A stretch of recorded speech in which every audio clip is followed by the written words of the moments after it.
आज हम लोग पढ़ेंगे परमाणु क्रमांक के बारे में। आज हम लोग जानेंगे कि परमाणु क्रमांक किसे कहते हैं। चलिए सभी लोग हेडिंग बना ले परमाणु क्रमांक। मैं परमाणु क्रमांक की परिभाषा लिख दे रहा हूँ कि परमाणु क्रमांक कहते किसे हैं। परमाणु क्रमांक लिखना है आपको। परमाणु के नाभिक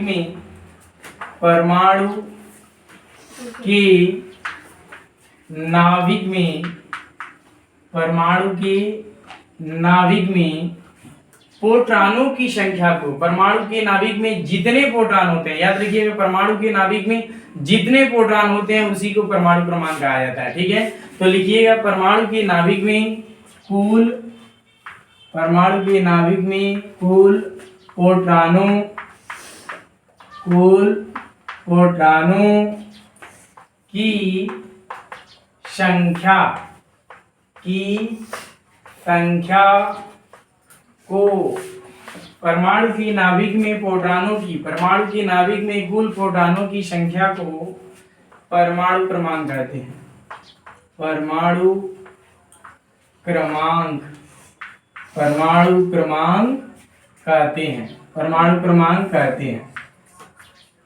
क्रमांक कहते हैं। एक लाइन और आप लोग बढ़ा लीजिएगा। इसे कैपिटल जेड से प्रदर्शित करते हैं, यानी जेड बराबर होता है पी, यानी परमाणु क्रमांक बराबर होता है प्रोटॉनों की संख्या और इक्वल में इलेक्ट्रॉनों की संख्या भी होता है। मैं पहले हिंदी में लिख दे रहा हूं। परमाणु क्रमांक बराबर परमाणु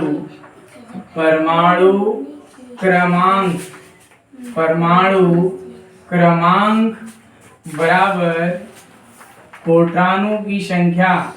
परमाणु क्रमांक बराबर प्रोटॉनों की संख्या बराबर इलेक्ट्रॉनों की संख्या, बराबर क्या होगा?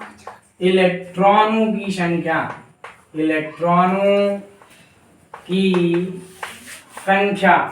याद रहे मेरे भैया, परमाणु क्रमांक बराबर होता है प्रोटॉनों की संख्या बराबर इलेक्ट्रॉनों की संख्या। आप कह सकते हैं Z बराबर P बराबर E। उतार लीजिए बेटा, उतार लीजिए। हमने क्या बताया? पहला हेडिंग हमारा था परमाणु क्रमांक। तो परमाणु के नाभिक में जितने प्रोटॉन होते हैं उसी को परमाणु क्रमांक कहा जाता है। परमाणु के नाभिक में जितने प्रोटॉन होते हैं उसी को क्या कहते हैं? परमाणु क्रमांक कहते हैं। ठीक है, जल्दी उतार लीजिए कि करके। फिर मैंने बोला कि परमाणु क्रमांक बराबर होता है प्रोटॉनों की संख्या बराबर में इलेक्ट्रॉनों की संख्या। जितने प्रोटॉन की संख्या होती है उतना ही इलेक्ट्रॉन की संख्या भी होती है, यानी Z बराबर होगा P बराबर E, यानी परमाणु क्रमांक बराबर प्रोटॉनों की संख्या बराबर इलेक्ट्रॉनों की संख्या। जितने प्रोटॉन होंगे उतना ही क्या होंगे? इलेक्ट्रॉन होंगे। चलिए अब अगला हेडिंग बनाइए। अब अगला हेडिंग बनाना है आपको द्रव्यमान संख्या। चलिए नोट करते रहिए। द्रव्यमान संख्या,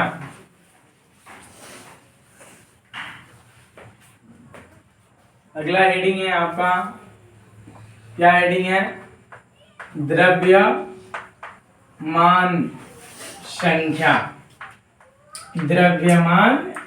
संख्या।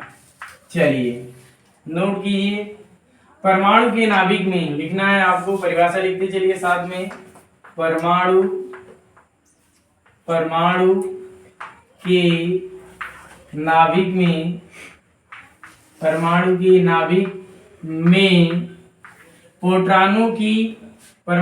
नाभिक में प्रोटॉनों और न्यूट्रॉनों की कुल संख्या को द्रव्यमान संख्या कहते हैं। परमाणु के नाभिक में प्रोटॉनों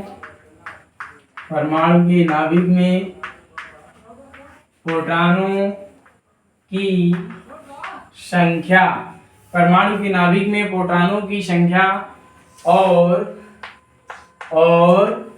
न्यूट्रॉनों की कुल संख्या,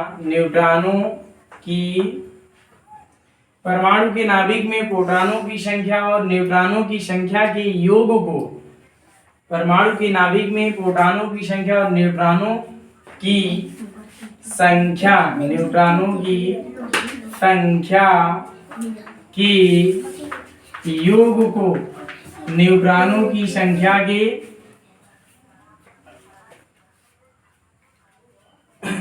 परमाणु के नाभिक में प्रोटॉनों की संख्या और न्यूट्रॉनों की संख्या के योग को द्रव्यमान संख्या कहते हैं। योग को द्रव्यमान संख्या कहते हैं। क्या कहेंगे? द्रव्यमान संख्या कहते हैं। याद रहे बेटा, द्रव्यमान संख्या कहते हैं। एक लाइन और पढ़ा लीजिए कि इसे कैपिटल ए से प्रदर्शित करते हैं। इसे किससे व्यक्त करेंगे? कैपिटल ए से व्यक्त करेंगे। ठीक है, यानी सूत्र बनता है हमारा द्रव्यमान संख्या बराबर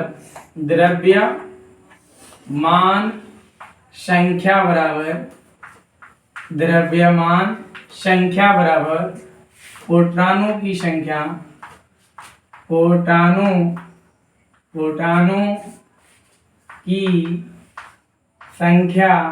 प्लस न्यूट्रॉनों की संख्या।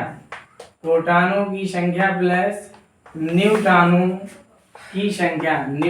की संख्या।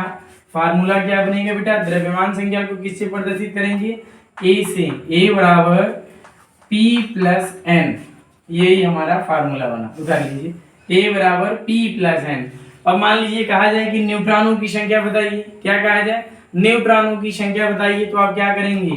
ए P को इधर लाइए, माइनस हो जाएगा, बराबर में n हो जाएगा। आप इसको ऐसे लिख सकते हैं, या n बराबर हो गया A माइनस P। इसी फार्मूले पे आप न्यूट्रॉनों की संख्या को निकाल सकते हैं। चलिए उतार लीजिए। परिभाषा क्या था द्रव्यमान संख्या में? परमाणु के नाभिक में प्रोटॉनों की संख्या और न्यूट्रॉनों की संख्या। परमाणु के नाभिक में प्रोटॉनों की संख्या और न्यूट्रॉनों की परमाणु के नाभिक में प्रोटॉनों की संख्या और न्यूट्रॉनों की संख्या के योग को द्रव्यमान संख्या कहते हैं।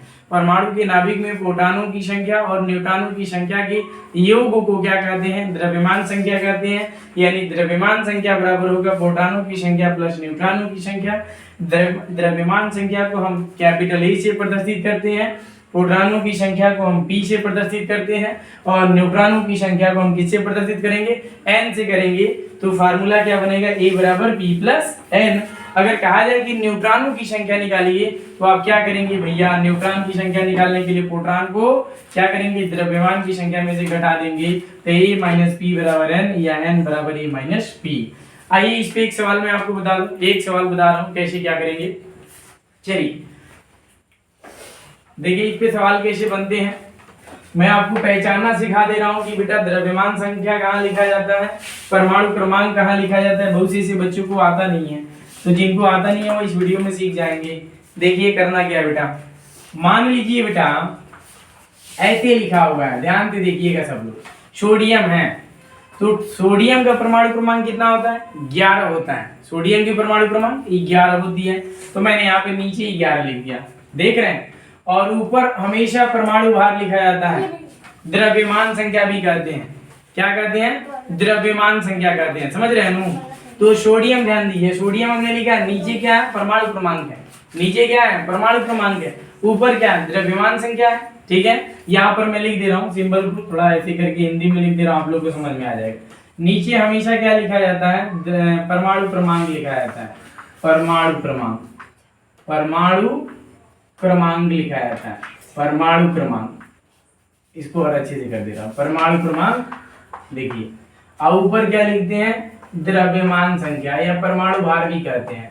द्रव्यमान संख्या लिखा जाता है। याद रहे, ऊपर द्रव्यमान संख्या, नीचे क्या होगा? परमाणु क्रमांक। ठीक है, तो नीचे हमेशा जो भी लिखा होगा याद रखिएगा, कोई भी तत्व अगर इस टाइप का सिंबल बनाया गया होगा तो उस तत्व का नीचे वाला क्या होगा? परमाणु क्रमांक होगा, और ऊपर वाला क्या होगा? द्रव्यमान संख्या होगा। यानी अभी हमने आपको बताया, इसमें कहा जाए कि इलेक्ट्रॉन, प्रोटॉन, न्यूट्रॉन की संख्या निकालिए। कहा जाए इसमें कि इलेक्ट्रॉन की संख्या निकालो, प्रोटॉन की संख्या निकालो, न्यूट्रॉन की संख्या निकालो, तो आप क्या करेंगे? अभी फार्मूला बताया हूं, ध्यान दीजिए। इसको हम क्या कहते हैं? परमाणु क्रमांक कहते हैं। और परमाणु क्रमांक को हम Z से प्रदर्शित करते हैं। तो Z बराबर आ गया 11। परमाणु क्रमांक बराबर 11। अब करें कि इलेक्ट्रॉनों की भी संख्या ज्ञात कीजिए। इसमें कह दे कि इलेक्ट्रॉन की संख्या ज्ञात कीजिए, तो जितने परमाणु क्रमांक, ध्यान दीजिएगा, उसमें उतना ही प्रोटॉन होगा, उतना ही क्या होगा, इलेक्ट्रॉन भी होगा। तो प्रोटॉन की संख्या भी क्या हो जाएगी, P बराबर 11 होगा और इलेक्ट्रॉन की संख्या भी हो गया 11। ये तीनों सेम होते हैं, याद रखिएगा। परमाणु के नाभिक में जितने प्रोटॉन होते हैं उतना ही इलेक्ट्रॉन होते हैं, समझ रहे हैं। तो यह परमाणु क्रमांक है, ध्यान दीजिए, परमाणु क्रमांक 11 है। तो जितना परमाणु क्रमांक होगा उतना ही प्रोटॉन भी होगा, उतना ही इलेक्ट्रॉन भी होगा। अब प्रश्न बना न्यूट्रॉन की संख्या कैसे निकालेंगे। तो न्यूट्रॉन की संख्या निकालने का तरीका देखिए, ऊपर 23 दिया है, देख रहे हैं। 23 हमारा क्या है, द्रव्यमान संख्या। द्रव्यमान संख्या को कैपिटल ए से प्रदर्शित करते हैं, तो ए बराबर हो गया हमारा क्या, 23 हो जाएगा।